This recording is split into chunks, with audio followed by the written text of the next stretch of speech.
Another day, another basketball stories na naman ang pagkikwentuhan natin. At ngayon nga ang balitang trade para makuha ng Los Angeles Lakers si Giannis Antetokounmpo. At ang balitang may tinapos na nga daw na trade ang Golden State Warriors. Ibinulgar na nga kahapon na totodo na nga talaga ang Los Angeles Lakers sa trade ni Giannis Antetokounmpo sa darating na offseason para lamang maitandem ito sa kanilang superstar na si Luka Doncic. Pero para nga sa inyong kaalaman, since aabot sa $58.8 million kada taon ang kanyang kontrata, ay kakailanganin talaga ng Lakers na bumuo ng isang napakalaking trade package na dapat magustuhan ng Milwaukee Bucks. Hindi lang naman daw pwede puro mga role plays lamang ang ibibigay nila sa Bucks kagaya na lang ng mga nagsilabasang trade proposal sa social media. Bagkus, kailangan nga nila na magsakripisyo dito ng napakaraming manlalaro. In fact, base nga sa ibinulgar ng isang NBA insider, aabot nga daw sa 8 players ang posibleng i-offer ng Lakers sa Bucks bilang kapalit ni Giannis Antetokounmpo.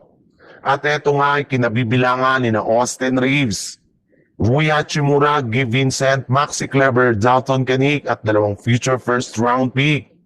Sa ganyang paraan lamang nga daw makukuha ng Lakers si Giannis sa darating na offseason. Dahil kung hindi nila ito gagawin ay wala nga silang magagawang deal mula sa Milwaukee Bucks.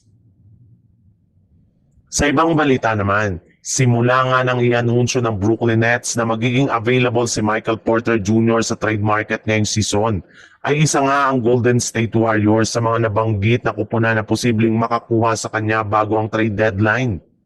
Maliban nga sa katotohanan na bagay ang playing style at shooting nito sa game plan ni Coach Steve Kerr at ng Golden State Warriors ay nangangailangan rin naman nga sila ngayon ng isang scorer na makakatulong kay Stephen Curry simula nang magtamo ng season-ending injury si Jimmy Butler noong nakaraang linggo.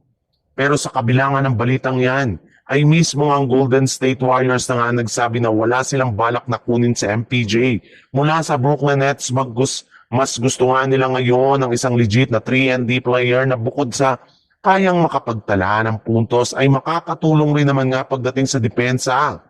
Bagaman isang sharpshooter si MPJ ay hindi rin naman nga ito kilala bilang isang defender kaya posible nga na maging isa lang itong liability sa kanilang depensa kung sakali man na kunin nila ito sa trade market. Sa madaling salita, may ibang player nga na gustong kunin ng Golden State Warriors at hindi nga ito si Michael Porter Jr.